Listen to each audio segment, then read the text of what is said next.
This week on Hope Help Heals Tour of Giving, people who are making a living by giving.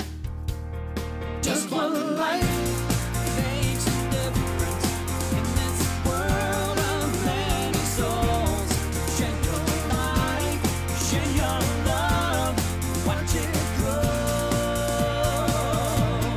Just one life, yeah, it's enough. When you let love take control, open up and let it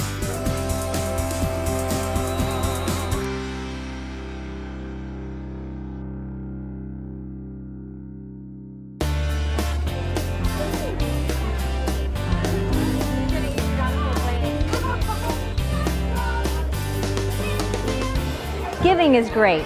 You enjoy doing it. People love receiving. Is there a way to make a living giving? Today on Hope Help Heals Tour of Giving, we'll see people who are doing just that. Check out Blake from Tom's Shoes.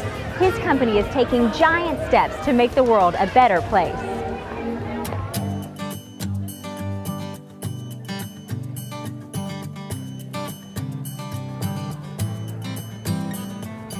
You know, originally I went to Argentina actually for a vacation. I was running a technology company in Los Angeles and I just needed some time off. And I was down there and I met some kids that didn't have shoes and some people doing some volunteer work. And you know, I wanted to help them get shoes, but I didn't want to start just another charity because I felt like a charity is so dependent on people making donations and it takes so much work to raise that money to make it happen. And I had another job and all these other things. So I just, you know, kind of said, you know, what if you start a business instead? And that way the business can sustain the giving.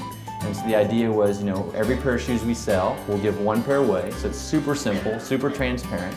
And you know, it worked, you know, and now we're giving away, you know, this year we'll give away 500,000 pairs of shoes by the end of the year in total. I mean, when I first had the idea, everyone was like, this is crazy. Like, how can you give away half of what you bring in? And even if your goal is not to make a ton of money and you just want to sustain it, I don't even think you'll be able to sustain it this way. So a lot of people doubted it, and a lot of people thought that, you know, I should just maybe give a percentage of sales. You know, that was a big kind of, you know, critique that I got. But I felt like that had been done, and I felt like the problem with that is, as a consumer, you never really know what goes to the charity. So I just wanted to make it simple, one for one, and I'm glad that I decided to do that. And my sister, actually, she was a big part of that decision. She, you know, I remember thinking, I was going back and forth, and she's like, Blake, you have to do it one for one. It's the only way that it's going to be really special. And so luckily we did, because I don't think I would be sitting here right now if it was anything but one for one. I mean, the shoes are making a huge difference to a lot of kids, and specifically a lot of people right now in southern Ethiopia. We have a very big giving project there. We actually have factories in Ethiopia now too, and there's horrible foot diseases in southern Ethiopia, and they're completely preventable with shoes. But you know, 95% of the people there can't afford shoes, and they can't make shoes. I mean, the thing about, you know, rural poverty is you can make a house, you can grow a crop, you can't make a pair of shoes. And so if you're getting a disease from the soil, you will have no chance in life if you're susceptible to the disease unless you have proper, you know, protection, and that's where our shoes come in. So I just got back from 3 weeks in Ethiopia and got to experience, I took my parents, they came, and we really got to experience kind of the effects of now being in Ethiopia for a year and seeing the positive effects of the kids having the shoes for the first time.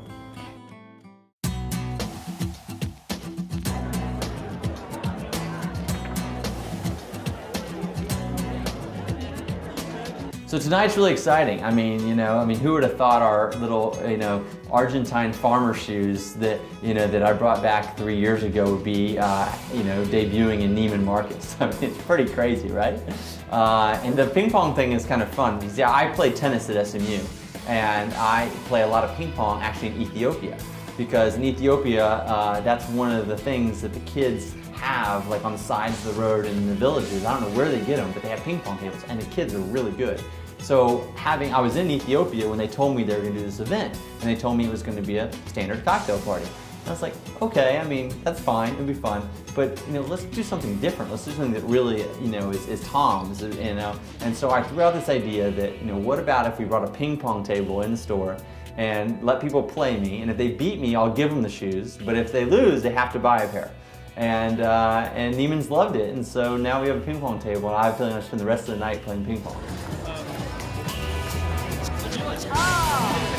Since I started my first company when I was like 18 years old, I always knew that if I continued as an entrepreneur and I had success, that giving would be part of my life. I mean, I always had that plan, but I thought that'd be like when I turned 50 or 60, right?